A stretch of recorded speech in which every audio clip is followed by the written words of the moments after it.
আসসালামু আলাইকুম এভরিওয়ান, আশা করি সবাই ভালো আছেন। আবারও আপনাদের মাঝে হাজির হয়েছি একটা সুন্দর সুস্বাদু আচারের রেসিপি নিয়ে। আমরা মেলায় এই আচারটা দেখে থাকি, এখন আপনাদের ঘরেও তৈরি করে ফেলতে পারবেন।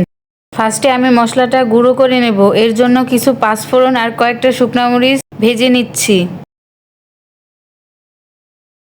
প্যানে আমি সরিষার তেল আর কয়েকটা তেজপাতা ছিঁড়ে দিয়েছি। এর মধ্যে হাফ চামচ হলুদের গুঁড়া, হাফ চামচ ধনিয়া গুঁড়া আর পরিমাণ মতো লবণ দিয়ে নিচ্ছি।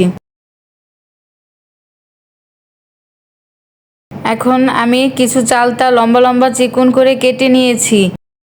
এগুলো কাঁচা অবস্থায় তেলের মধ্যে দিয়ে দিতে হবে, সিদ্ধ করার কোনো প্রয়োজন নেই। হালকা একটু উল্টে পাল্টে নেড়ে পরিমাণ মতো চিনি দিয়ে দিতে হবে। আপনারা আপনাদের স্বাদ অনুযায়ী চিনি দিবেন। আমি এখানে 2.5 কাপ চিনি অ্যাড করছি।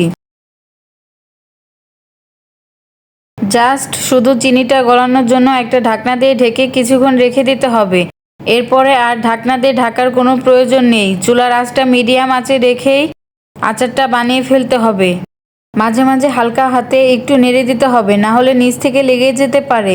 এখন যে মশলাটা আমি গুঁড়া করে রেখেছিলাম, এটা আমি 2 চামচ পরিমাণে উপর থেকে ছড়িয়ে দিচ্ছি। এখন একটু নেড়ে দিতে হবে। আর আমার রান্নার ভিডিও যদি আপনাদের ভালো লেগে থাকে, পেজটি ফলো করে রাখবেন আর আপনাদের মূল্যবান মতামতটিও কমেন্টে জানিয়ে শেয়ার করবেন।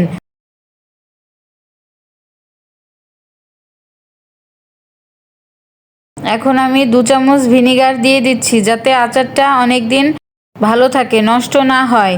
একবার বানিয়ে সারা বছর খেতে পারবেন। মেলা থেকে অস্বাস্থ্যকর পরিবেশের আচার আর বাচ্চাদের কিনে খাওয়াতে হবে না, বাসায় বানিয়ে দিতে পারবেন। ছোট বড় সবারই কিন্তু আচার খেতে অনেক পছন্দ। তাই আর দেরি না করে চালতার সিজন শেষ হওয়ার আগেই বানিয়ে ফেলুন এই মুখরোচক আচারের রেসিপি। একবার যদি বাসায় বানিয়ে খান, সারা বছর অপেক্ষায় থাকবেন যে চালতার সিজন কবে আসবে আর কবে বানিয়ে খাবো।